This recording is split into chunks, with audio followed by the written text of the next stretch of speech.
Jobs, of course, not the only concern here in Washington. The debate over raising the debt ceiling is creating some major concern as well. Now, for most folk carrying such a large load of debt, your credit rating would be shot. The same thing, though, could happen for the United States. We're going to talk about that and when Congress will actually do something about the debt ceiling with CBS News Chief Washington correspondent, host of Face the Nation, Bob Schieffer, who's hosting us on his set this morning. Nice to be with you. We look at the debt ceiling. We hear so much about this. It is critical to the U.S. economy, to the standing of this country around the world. Why then is it taking lawmakers so long to make something happen? Because for members of Congress, this is not about the country and its well-being. It's about their own political survival.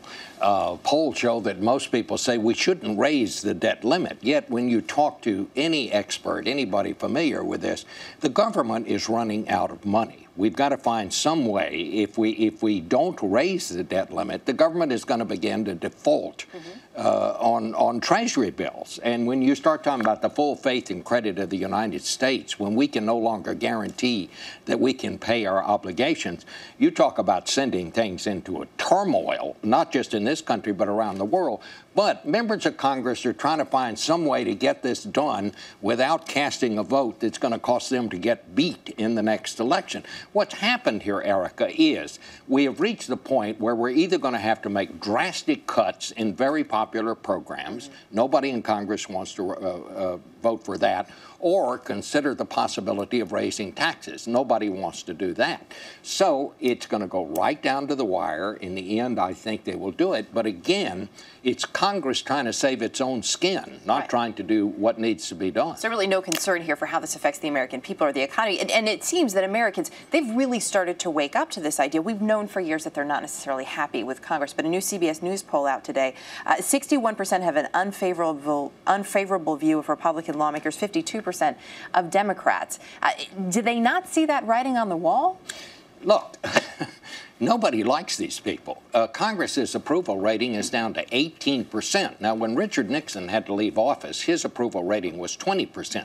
Congress's approval rating is down below what Richard Nixon's was. The reason that people are frustrated is because the Congress is doing nothing. It's been in session since January, and it's accomplished nothing. The whole purpose of government is to improve the lives of citizens. When it doesn't do that, people want to know why. And is that simply because it's become so partisan that they're not getting anything done? Well, it's because we're in this mess financially, and members of Congress are trying to find ways to move around this that they don't have to take a vote that can get them beat in the next election. And that's what we're in the middle of right now. People understand that. People see that. They don't like the Congress. The Congress is trying to find some way around it. They don't know a way around it either. You know, when this country was founded, the people that signed the Declaration of Independence pledged their lives, their fortunes, and their sacred honor. That meant they expected they'd probably be hanged if this didn't work. Right now, we have a Congress that is afraid to step up there and at least put their political life on the line here until we find some courage in the people that we elect to these offices to, I'm not saying they would know they get the death penalty if they don't vote, but they've got to be ready to face up to the problems facing this country right now, and they're not doing that. All right. Well, at least if it may not be a full measure, but it's some consolation to a lot of folks that you do continue to hold their feet to the fire on Sunday mornings, which we appreciate. Oh, whatever.